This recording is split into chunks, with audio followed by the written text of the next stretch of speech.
Unlocking Your Best Life 10 Power Moves You Can Make Today. Written and narrated by Dr. Andre Jerry. Introduction. Why this book? Why now? Welcome, friends. If you're here, it's because you're ready. Ready to make some changes, ready to take control of your life and start unlocking the best version of yourself. Maybe you're tired of feeling stuck, or maybe you're doing okay, but you know deep down that you're capable of so much more. The premise behind this ebook actually started as an episode from my popular radio show, Live with Dr. Andre Jerry, where the topic was Unlocking Your Best Life, 10 Power Moves You Can Make Today.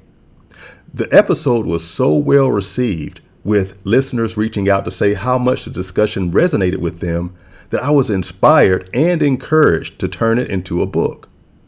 These power moves are deeply personal to me. They aren't just abstract ideas or motivational fluff. These are strategies I've employed in my own life to unlock my best life. Using these power moves, I've been able to overcome unemployment, bankruptcy, breakups, betrayal, fake friendships, depression, loneliness, grief, you name it. Life threw its challenges at me, and each time I used these strategies to start from scratch, reinvent myself, and build a life filled with prosperity, happiness, joy, and love. What you'll find in this book are real practical steps that work. These are small but powerful shifts that can create massive changes. Whether it's detoxifying negativity from your life, rewiring your beliefs, or building habits that lead to growth and abundance, these moves are actionable and accessible to everyone. The best part, you don't need to invest in expensive programs or courses or wait for some distant future to see results. You can start right now. These 10 power moves are designed to help you detox, grow, and set yourself up for a better tomorrow. So grab your notebook, open your mind, and get ready to take the first step toward unlocking your best life. Let's get to work. Disclaimer. The advice I'm about to share may not resonate with everyone, and that's okay. If you're content with how your life is going right now, happy with the current trajectory you're on, then you might not feel the need to make any changes. And if that's the case, more power to you. However, if you've been reflecting on this past year or the last few years and you feel stuck, like you're on a treadmill going nowhere, or just unhappy with where you are, this book is for you. If you're ready to manifest something better, something more positive, and you're in the mental space to roll up your sleeves and do the work, then you're exactly where you're supposed to be. This isn't about perfection or quick fixes. It's about meeting you where you are and giving you the tools to move forward. Let's start this journey together.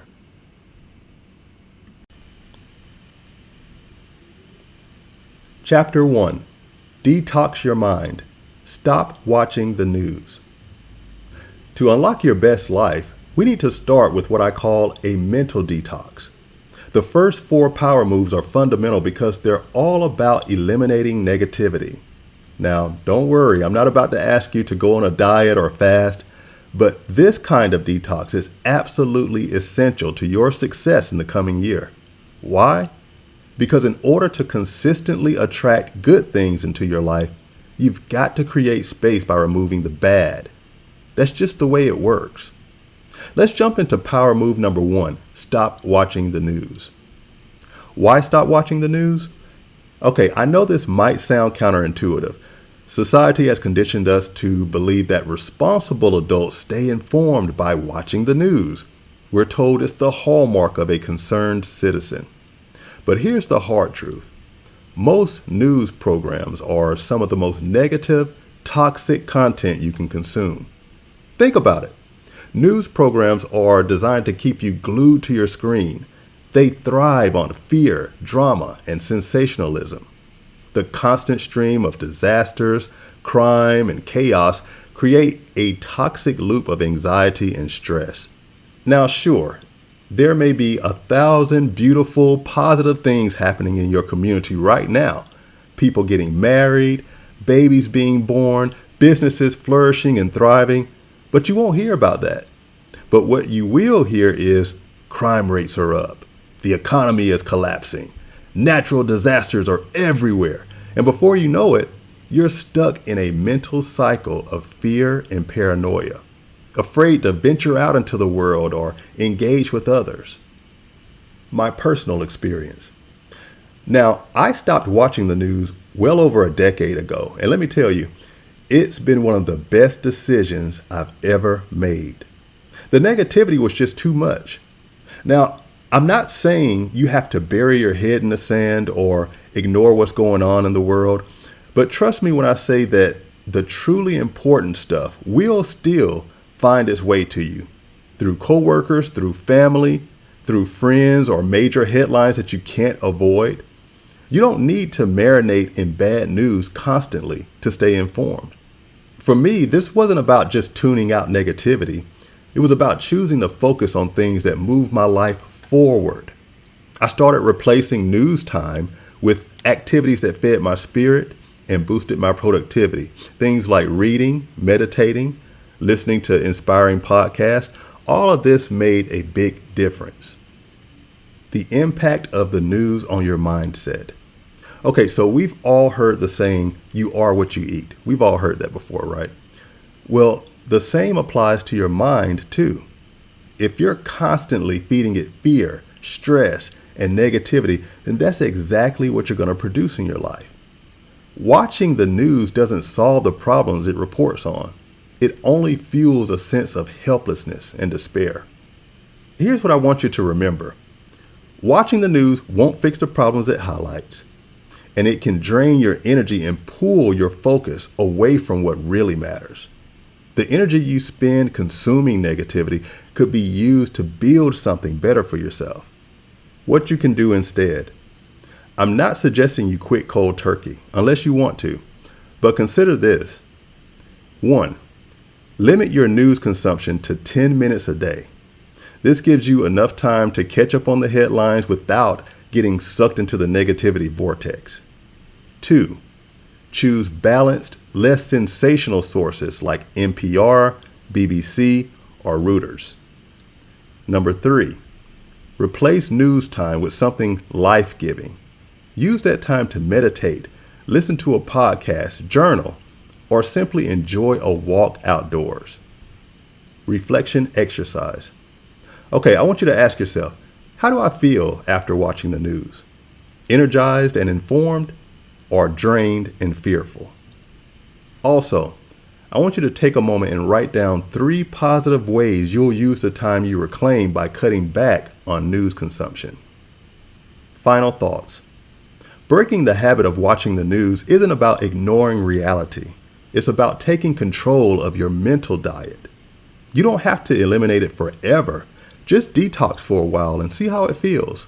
My guess, you'll notice more peace, clarity, and positivity in your life almost immediately. Remember, you can't pour from an empty cup. Start with a mental detox, and you'll be ready to tackle the rest of the power moves with renewed energy and focus.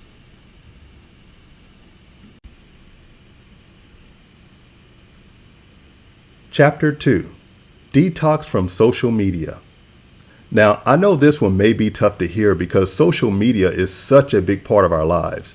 It's how we stay connected, catch up on trends, and sometimes even entertain ourselves after a long day. But let's get real. More often than not, social media isn't something we use, it's something that uses us. How many times have you thought, I'll just scroll for a few minutes, only to look up about 2 hours later wondering where all the time went? Or maybe you found yourself comparing your behind the scenes life to someone else's highlight reel, and as a result end up feeling less than. Sound familiar? You're not alone. The hidden cost of social media. Okay, so here's the truth. Social media is a time thief. It's designed to keep you engaged, scrolling, and consuming.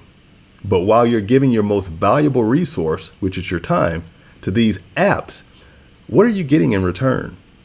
If you're not careful, social media can leave you feeling drained, distracted, and even dissatisfied with your own life. Let me give you an example from my own life. One day I decided to check my screen time report. When I saw the numbers, I was floored. I had spent over 4.5 hours on Instagram in a single day. And when I dug even deeper, I realized it wasn't just a one-off occurrence. This was a trend. I wasn't running a business on Instagram. I wasn't making money from Instagram. It was just mindless scrolling. That's when it hit me. I was giving away hours of my life to something that wasn't adding any real value. Take control of your time. It's not that social media is inherently bad. When used intentionally, it can be a powerful tool to share positivity, build a brand, or connect with like-minded people. But when it becomes a habit that takes over your day, it's time for a change. Here's how you can start detoxing from social media today. Step 1, audit your screen time. Take a hard look at how much time you're spending on social media. Use tools like Apple's Screen Time or Android's Digital Wellbeing to track your usage. I guarantee you'll be surprised by how quickly the minutes and hours add up. Step 2, set intentional limits. If you use social media for business, schedule specific times to post, engage, and log off. For personal use, set daily time limits. Start with 30 minutes a day and see how it feels to reclaim your time. Step 3, replace scrolling with growth. Replace the hours you spend scrolling with activities that actually move your life forward. Here are a few ideas. One is learn a new skill. If you always wanted to learn how to cook, how to code, how to speak a new language, then use this time to dive into those projects. Another way is reconnect with people who matter. Call a friend, call a family member, or someone you haven't spoken to in a while. Real life connections beat virtual connections every time. Or feed your mind. Pick up a book or listen to an audiobook. I'm a huge fan of Audible. It's really a game changer for personal growth. Be mindful of the content you consume. So let's not forget the type of content we're exposed to on social media. One of my cousins is obsessed with TikTok and constantly sends me videos that honestly I could do without. Stories about crime, tragedy, all sorts of chaos. I had to draw the line because I realized that kind of content was affecting my mood and my mindset. You don't need that kind of negativity in your life either. Instead, curate your feed. Follow accounts that inspire you, accounts that educate you or make you laugh. Unfollow or mute anything that feels toxic, unproductive, or draining. Protect your peace. The Social Experiment Challenge. Okay, so here's a challenge for you. I want you to go silent on social media for 1 month. Don't post, don't comment, don't scroll, just observe. You'll be amazed at how much mental clarity you gain and how little you actually miss it. Use this time to focus on what really matters, your goals, your relationships, and your well-being. Reflection exercise. Okay, so to help you get started, I want you to try this. Take a piece of paper, write down all the apps that you spend the most time on and how much time you'd like to reclaim from using those apps each day. 2, replace that time with one meaningful activity, like journaling, exercising, or learning something new. Number 3, keep a log of how you feel at the end of the day. This goes back to journaling. Are you less stressed, more productive, happier? Final thoughts. Social media can be a great tool, but it's not your life. Detoxing doesn't mean you have to quit forever. It's about creating boundaries and being intentional about how you use your time.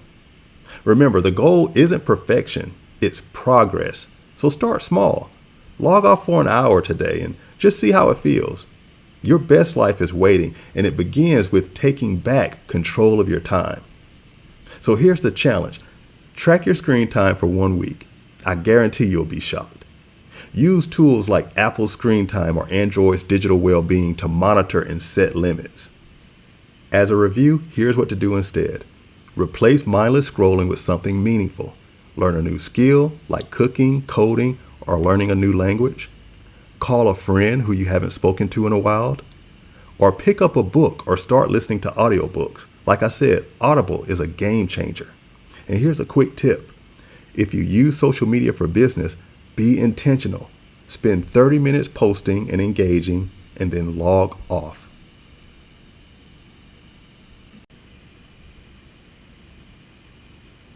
Chapter 3. Detox from Negative People. Now, I'm going to be real with you. This is probably one of the hardest power moves to implement. Why? Because negative people in our lives are often the ones closest to us. Family, friends, co-workers, or even a spouse or partner. And let's face it, sometimes the negative person in your life might even be you. But here's the good news. Awareness is the first step to change.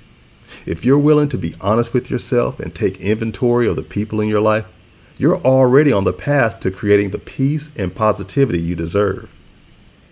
The reality of negative relationships. Over time, we collect a variety of relationships, some nurturing, others draining.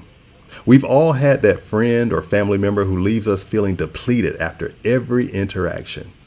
They're quick to complain, slow to celebrate, and somehow always seem to need something from us. Sound familiar? During my last deployment to Saudi Arabia, I had a coworker named Emily. She was one of my direct reports, and although I don't normally form personal relationships with coworkers, the nature of our close working environment overseas made a friendship inevitable. While Emily and I are no longer in touch, our brief friendship taught me one of the most valuable lessons of my life. Always take inventory of the people in your life. Taking inventory. Emily was extremely observant. Some might even say nosy, but her insights were genuine and helpful. One day, she pointed out how generous I was with my time, energy, and money. Even while stationed overseas, I was constantly checking in on loved ones, sending gifts, and doing my best to stay connected. At the time, it felt like I was doing the right thing, being a good friend, being a good uncle, a good brother, a good godparent. But when Emily asked me a simple question, it stopped me in my tracks. She asked me, how many of the people you're always checking on ever call you to see if you're okay? The question didn't require an answer. It was rhetorical, but it made me think. She then challenged me to open my Cash App and calculate how much money I had sent to others over the past few months. And when I checked, the numbers shocked me. On average, I was sending about $400 a month to people without so much as a thank you text in return. Emily called it like she saw it. She said, honey, if you're not careful, some of these people will start to see you as a cash cow. They'll take, and when you stop giving, they'll resent you. Trust me, it happened to me. So clearly she was speaking from personal experience, and I never forgot that conversation. The social experiment. Okay, so Emily also suggested a bold experiment. She told me to go silent for 3 months. Don't initiate any calls, any texts, or check in with anybody. Only respond if someone reaches out to you. And she said you'd be surprised how many people in your life can go weeks or months without hearing from you and not even care. So I did it. And let me tell you, it was very eye-opening. At the end of those 3 months, only a small handful of people had reached out to even check on me. It was a hard but necessary wake-up call. I realized how much time, energy, and resources I was investing in people who weren't even reciprocating. So that experience taught me the importance of refining my circle. Not everyone deserves unlimited access to you, and that includes family. Relationships should be mutual, a two-way street. How to detox from negative people. Okay, if you're ready to take this step, here's how to get started. Number 1, take an honest inventory. Who in your life lifts you up and encourages you? Write down those people's names. Who constantly brings drama, negativity, or complaints? I want you to write down those people's names. Who only calls you when they need something? Write down the names of those people. Number 2, set boundaries. You're not obligated to be accessible to everyone at all times. You're not a call center. I used to think I had to answer every call, every text. If I missed a call, I had to call back right away. You're not obligated to be accessible to everyone at all times, okay? Reduce your interactions with people who drain your energy. This doesn't mean you need to cut ties completely. Just limit their influence over your life. Okay, number 3, conduct your own experiment. I know 3 months may be a lot for many people, but try going silent for 1 month, 1 full month. Don't initiate any calls, any texts. Don't check in on anybody. Just go silent and see who notices that you're silent, that you're quiet. Notice who genuinely cares enough to even reach out to see if you're okay, to see if you need anything to eat, to see if you're feeling well. The results might surprise you. Reflection exercise. Okay, I want you to take a moment to reflect on your relationships. Write down the names of 5 people who energize you and bring positivity into your life. This week, reach out to them. Let them know how much you appreciate them. Nurture those relationships. On the flip side, identify the people who constantly drain you. Start setting boundaries with those people. Even if it's as simple as taking a little longer to respond to their text messages or limiting your time with them altogether. Final thoughts. Detoxing from negative people isn't easy. It may even feel uncomfortable or lonely at times.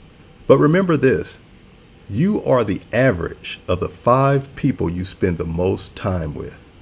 If you surround yourself with negativity, it's only a matter of time before it affects your mindset and your progress. Be intentional about the energy you allow into your life. Protect your peace, nurture the relationships that matter, and let go of the ones that don't. You deserve to be surrounded by people who celebrate you, support you, and uplift you. Your best life depends on it.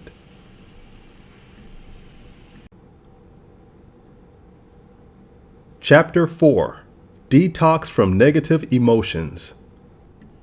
Negative emotions, resentment, guilt, envy, unforgiveness, and even gossip are like anchors weighing you down.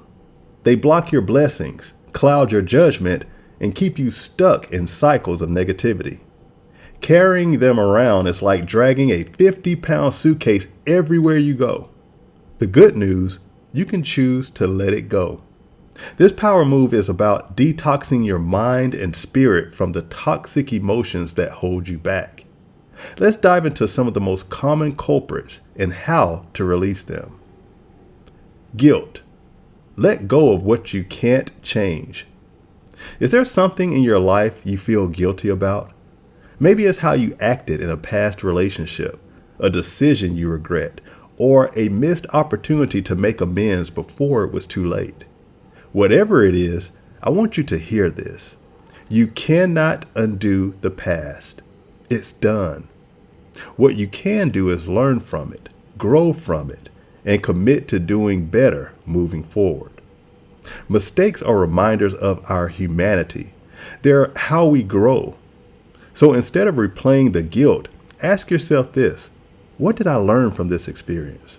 How can I ensure I don't make the same mistake again? And if you really want to kick it up a notch, teach someone else what you have learned.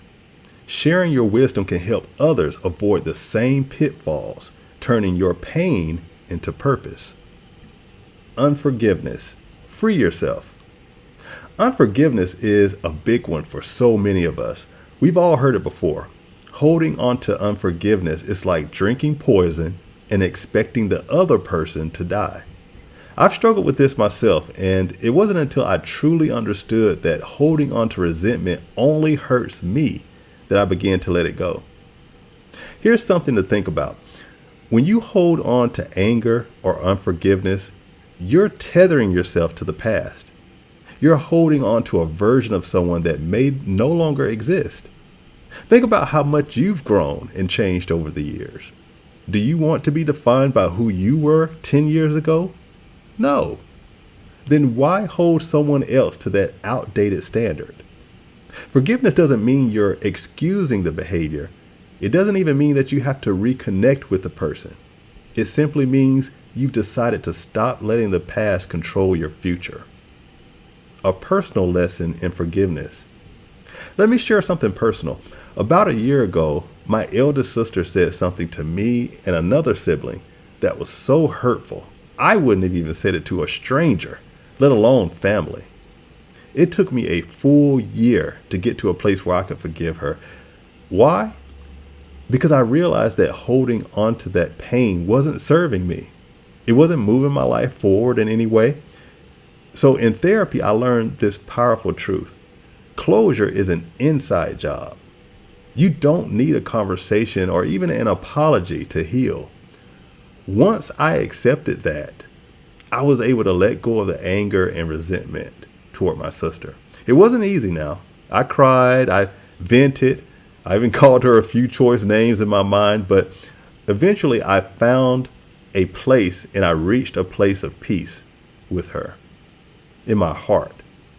Now, that doesn't mean I reached out to her to make amends.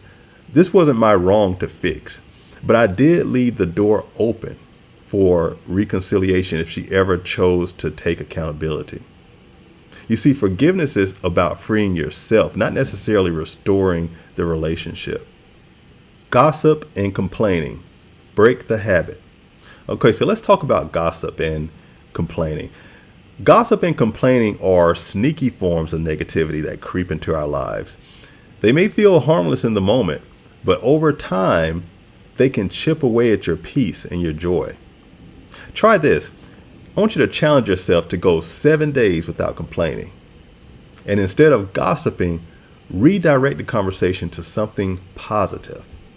Do this and you'll be amazed at how much lighter and more focused you feel. Practical steps to detox negative emotions.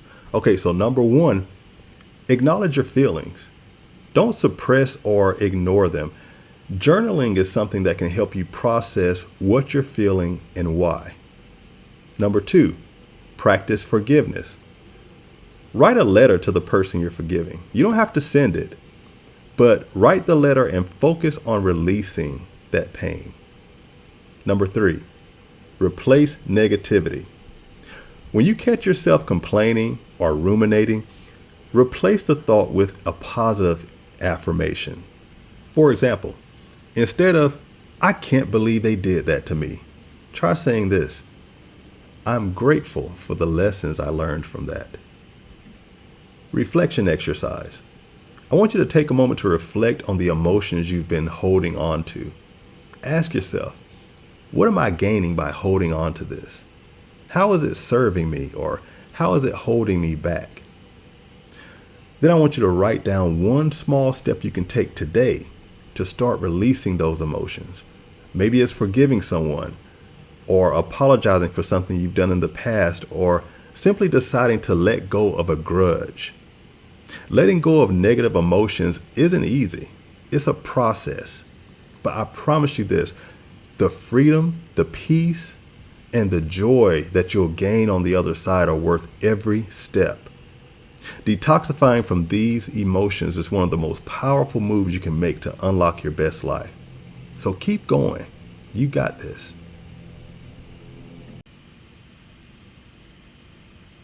Chapter 5. Challenge beliefs that no longer serve you. As a man thinketh in his heart, so is he. Proverbs 23, verse 7. Beliefs are incredibly powerful. They shape how we see ourselves, others, and the world. The issue is not all beliefs work in our favor. Some limit us, distort our reality, and prevent us from reaching our full potential. Let's be real, we all have beliefs that hold us back. Maybe they stem from past experiences, things we've heard growing up, or even our own internal doubts. But here's the truth. Those beliefs are not facts. They're stories you've been telling yourself. The impact of limiting beliefs. Consider some of these common thoughts. I'm not smart enough to do that. Every time I try, I fail. People like me don't get opportunities like that. Any of those sound familiar? These beliefs might feel real, but they're just narratives you've internalized over time. The good news, you can rewrite the script. How to challenge and reframe your beliefs. Okay, so number one, identify those beliefs. Start paying attention to your self-talk. What do you tell yourself when something doesn't go right? And write down any recurring negative beliefs you catch. This step is crucial because awareness is the first step to change. Number two, ask yourself 3 key questions. Is this belief true? And be honest with yourself. Often the answer is no. Next question. Where did this belief come from? Did someone plant this seed or did it grow out of a past experience? Third question. How is this belief serving me? If it's holding you back, then it's time to let it go. All right. Number 3, reframe it. Take that negative belief and turn it around. For example, an old belief would be something like, I always mess up relationships. Here's your new belief. I am learning and growing from every relationship, and I'll be ready when the right one comes. A personal story. Let me share an example from my own life about the power of belief. Okay, so for years, I used to believe that I was clumsy because my track record seemed to prove it. I always spilled drinks, broke dishes, glasses, you name it. And every time something like that would happen, I would call myself clumsy. Man, I'm so clumsy. Every time I said that, I reinforced that belief. It became a label I wore, sort of like a self-fulfilling prophecy. Then one day, I decided to challenge that narrative. I asked myself, was this spill a sign of clumsiness or just a mistake that anyone could have made? When I stopped defining myself by those moments and started reframing them, I noticed a shift. Instead of calling myself clumsy, I began saying, it's just a mistake. It happens to everyone. Even now, when those thoughts creep in, I catch myself and I reframe. And I remind myself that I'm not defined by a handful of mishaps. Action step. Rewrite your story. Okay, so here's a challenge. I want you to write down one belief you have about yourself that's holding you back. Once you have that written down, I want you to challenge that belief with the 3 questions that we mentioned above. Is this belief true? Where did this belief come from? And how is this belief serving me? So challenge it with those 3 questions. Next, I want you to reframe that belief into a positive, empowering belief. And say this new belief out loud every day for the next 30 days. Why this matters. Beliefs are at the core of everything we do. They influence how we think, how we act, and what we believe we deserve. When you start challenging and reframing the beliefs that no longer serve you, you're unlocking a new version of yourself. It's time to let go of all of those stories that limit you and embrace the truth. You are capable, you are worthy, and you are enough. Let this be the start of a new narrative, one that empowers you to step into your best life.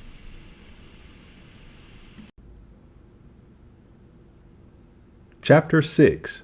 Practice mindfulness. Peace is found in the present moment. Mindfulness is not some lofty concept reserved for monks or yoga enthusiasts, though those are great too. It's about being fully present in the here and now. It's about slowing down, tuning in, and learning to appreciate life as it unfolds moment by moment. When you practice mindfulness, you're no longer stuck in the past or paralyzed by the future. You're grounded, focused, and free to live your best life. Why mindfulness matters. Let's face it, most of us spend our days on autopilot. Our thoughts race from one worry to the next. What if I can't pay this bill? Did I say the wrong thing yesterday? What if they're cheating on me? These type of thought patterns create anxiety and rob us of the present moment. Practicing mindfulness interrupts this cycle. It helps you to reclaim your peace and shift your focus to what truly matters. How to practice mindfulness. Number 1, monitor your thoughts. Your mind generates thousands of thoughts every day, many of them negative. While you can't stop these thoughts from arising, you can choose how you respond. When negativity creeps in, replace it with something positive. One negative thought might be, I'll never have enough money. No, we're going to positively reframe that. God is my provider. He meets all my needs abundantly. Remember, words are powerful. They can breathe life into your situation or drain the life out of you. Choose to speak words of faith, encouragement, and hope. Number 2, breathe deeply. Deep breathing is one of the simplest and most effective ways to calm your mind. Here's how. Set a timer for 5 minutes. Then close your eyes and focus on your breath. Inhale for 4 counts. Hold it for 4 counts. And then exhale for 4 counts. Do this whenever you feel overwhelmed, stressed, or scattered. It's a quick reset for your mind and body. Number 3, be present in everyday moments. Mindfulness doesn't require grand gestures. Just start small. When you're eating, savor every bite. Notice the flavors and the textures. When you're walking, feel the ground beneath your feet and the air on your face. When you're talking to someone, give them your full attention. Listen without planning your response. These small practices will help you to reconnect with the world around you and foster a sense of gratitude for life's simple pleasures. A personal practice, mindful mornings. How you start your day sets the tone for everything that follows. So before grabbing your phone or diving into your to-do list, try this. Sit up in bed and close your eyes. Take 10 slow, deep breaths. Focus on gratitude. Think of one thing you're thankful for. Set an intention for the day. It could be simple as, I will stay positive today, or I will find joy in small moments today. This mindful morning routine takes just a few minutes, but it can transform your entire day. The power of now. Practicing mindfulness doesn't mean life will suddenly be free of challenges. It means you'll face those challenges with clarity, calm, and confidence. Mindfulness is a skill, and like any skill, it gets easier with practice. Start small. Start today. Whether it's through your thoughts, your breathing, or your morning routine, find ways to anchor yourself in the present, because the present is all we truly have, and it's where your best life begins. Chapter 7. Start a gratitude journal. If you take nothing else from this book, take this. Gratitude will change your life. A gratitude journal is one of the simplest, most transformative tools you can use to shift your mindset. Gratitude reorients your focus. Instead of dwelling on what's lacking, you start to appreciate what's already present in your life. This seemingly small act has the power to rewire your brain, attract positivity, and transform your perspective.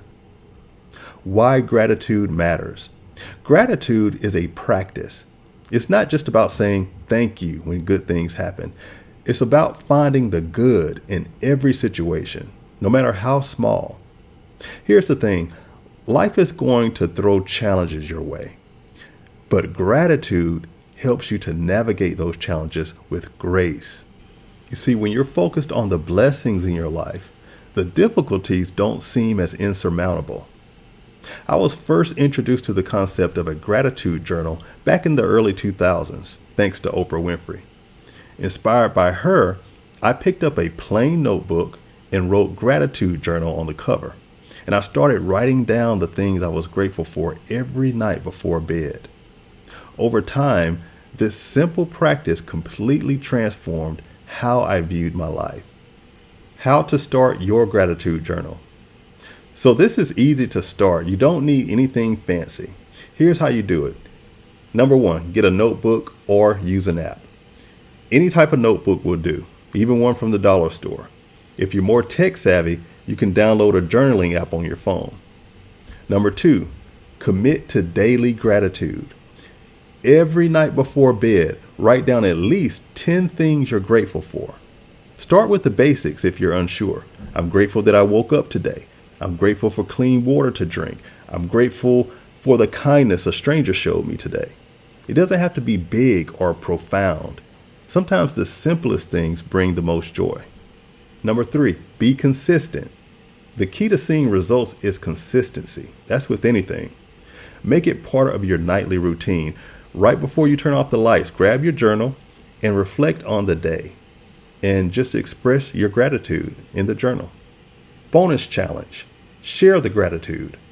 So you can take your gratitude practice a step further. Each day, pick one thing from your list and share it with someone. Send a quick text that says, hey, I just wanted to say I'm grateful for the advice you gave me the other day. It really helped. Or you can say it in person. I'm so thankful for your friendship. You've been such a great support. Watch how sharing gratitude not only uplifts the other person, but it also deepens your own sense of appreciation. The life-changing magic of gratitude. Starting a gratitude journal isn't about creating a list. It's about creating a mindset. When you begin to focus on the good in your life, you'll notice more of it. Your perspective will shift, and you'll approach life with more joy, resilience, and positivity. Try it tonight. Grab a notebook. Write down 10 things you're thankful for and reflect on them as you drift off to sleep. This simple act could be the first step in unlocking your best life.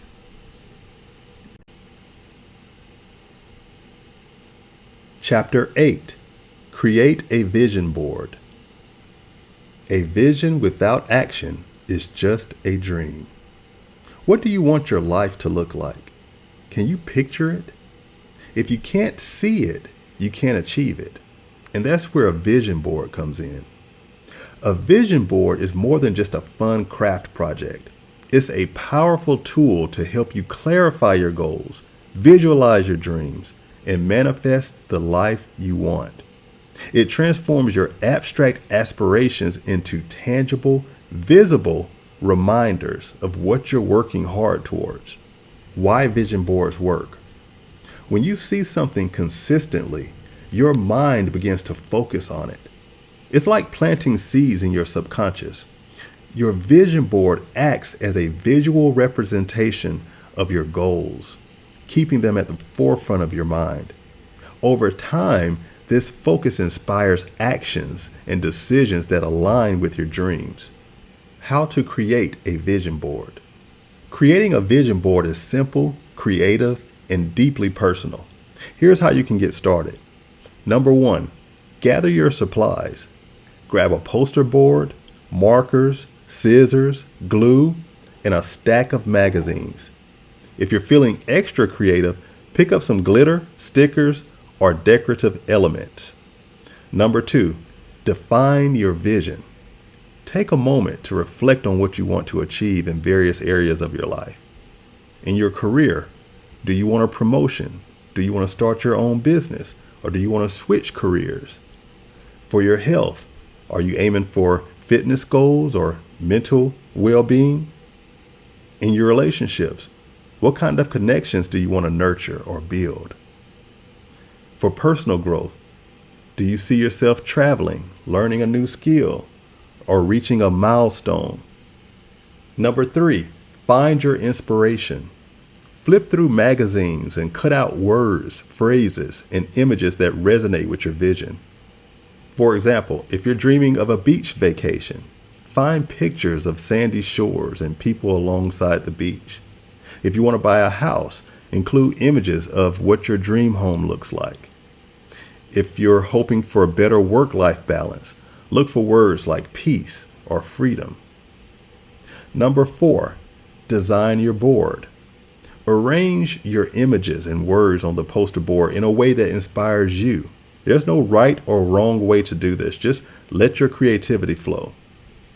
Number 5, place it somewhere you'll see it.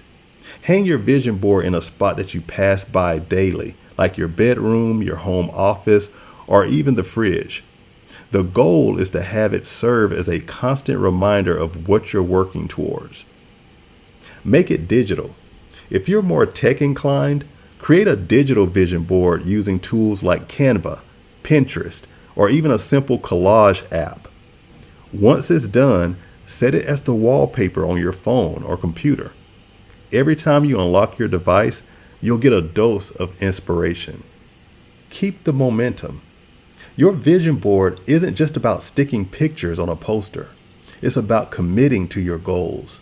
Look at it every day. Take a moment to feel the emotions tied to achieving those dreams. Joy, pride, peace. Let it motivate you to take steps, big or small, toward turning that vision into a reality. Remember, this is your vision.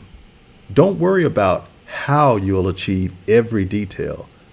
Just trust that the process of focusing on it will bring clarity and opportunities your way. So grab those magazines, start dreaming, and watch how your vision begins to take shape in the real world.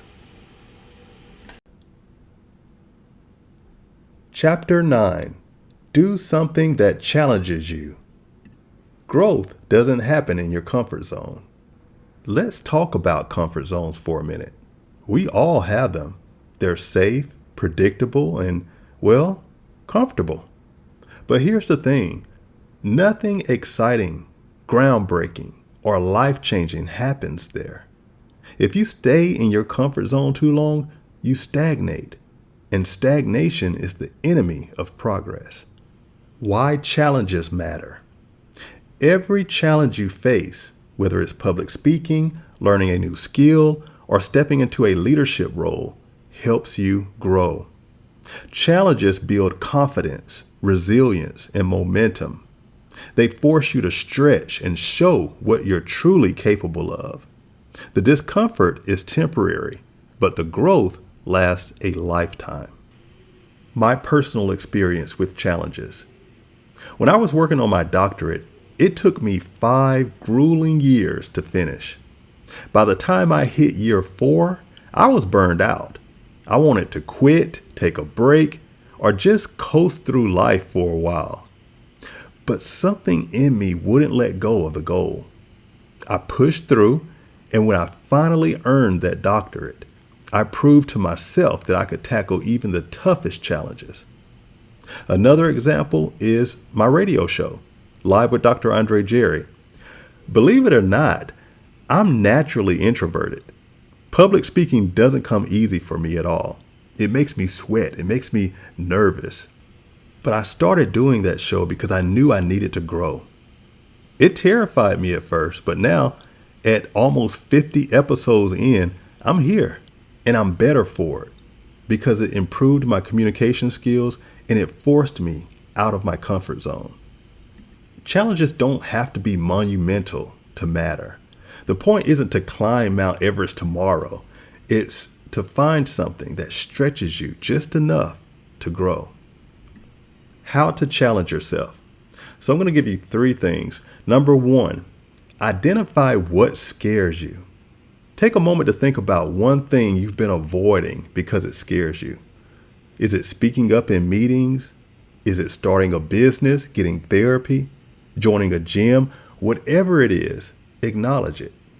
And then number 2, break it down into small steps. Big challenges can feel overwhelming. Break yours into manageable pieces. For example, if public speaking scares you, start by speaking in small groups or practicing in front of a mirror. Number 3, take action today. The longer you wait, the harder it's going to get. Take the first step today, no matter how small it is. Growth happens outside the comfort zone. Think about lifting weights. The first time you try, it's awkward, it's heavy, but over time, your muscles adapt. You get stronger. The same is true for challenging yourself. Each time you push past discomfort, you become more capable and confident. Your challenge. Okay, I want you to ask yourself this. What's one thing you've been avoiding because it makes you uncomfortable? Come on, what is it? And how can you take a step toward it today? Remember, the life you've been dreaming about is on the other side of your fears. So take the leap. You'll look back and say, I did that. And that's where true growth begins.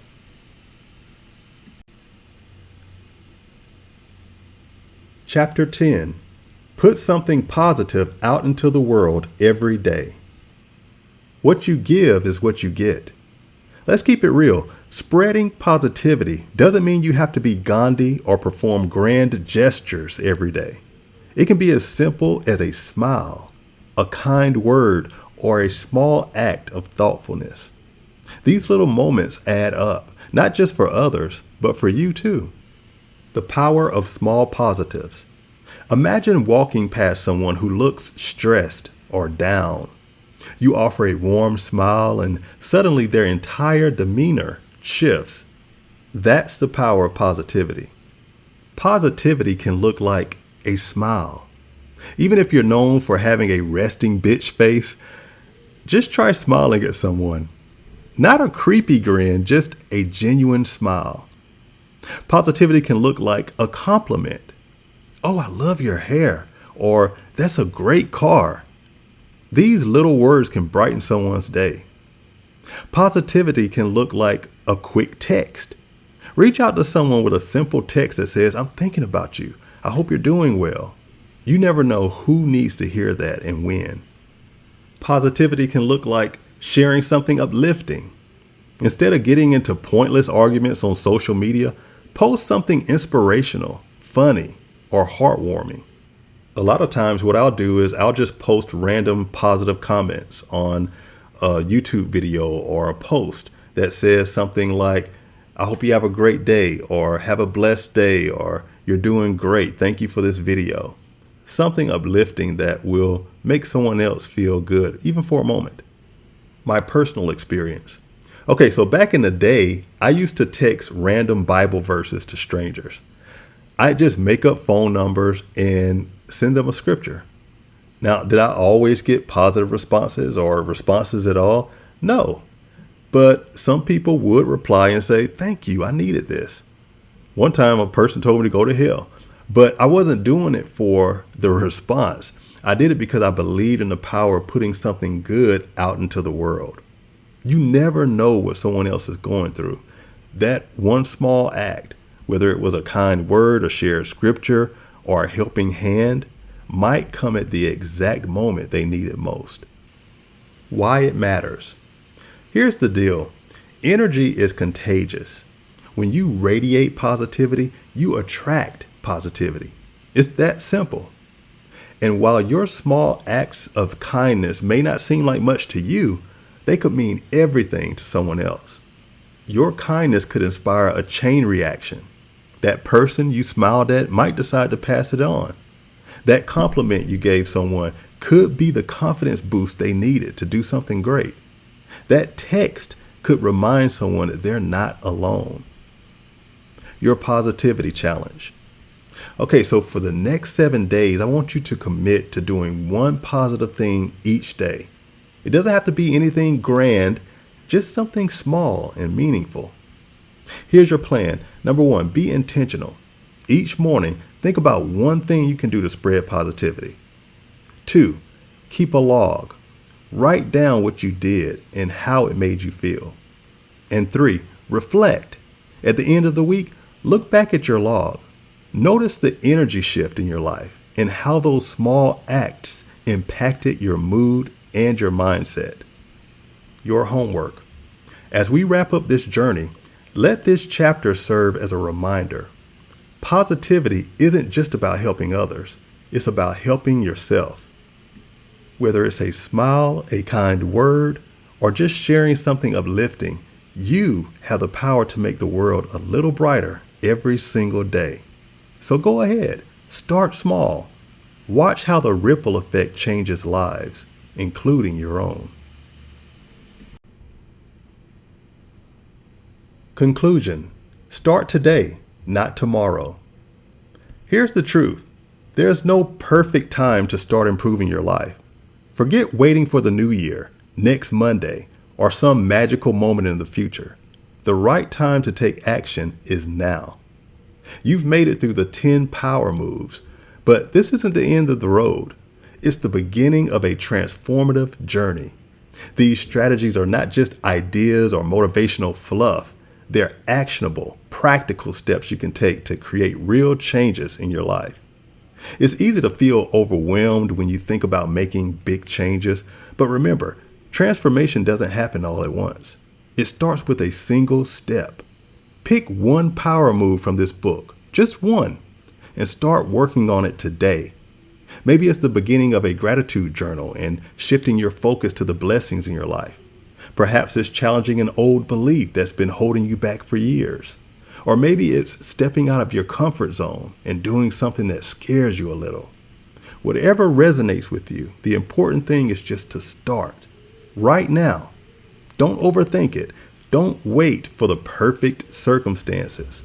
Your best life isn't as far away as you think. It begins with small, consistent, intentional steps that build momentum.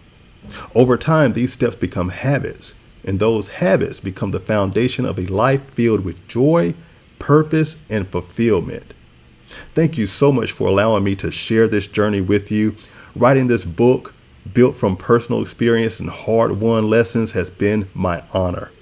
My hope is that these power moves inspire you to take control, embrace growth, and unlock the life you deserve. Now, it's your turn. Go out there, take action. You've got this.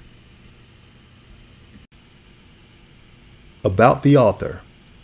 Dr. Andre Jerry is a scholar, radio host, and international leader dedicated to helping people live their best lives. With years of experience sharing transformative content, Dr. Andre combines real-life wisdom with practical advice that resonates with people from all walks of life. This concludes the audiobook edition of Unlocking Your Best Life, 10 Power Moves You Can Make Today, written and narrated by Dr. Andre Jerry. Hey, listen, I want to thank you so much for investing this time in yourself. My hope is that you heard something today that challenged you, encouraged you, and reminded you of the power you already carry within you. Remember, your best life doesn't begin someday. It begins the moment you decide to move. Stay intentional, stay grateful, and most importantly, keep choosing yourself. Take care. All rights reserved. Copyright 2025. Just Be Cars, LLC.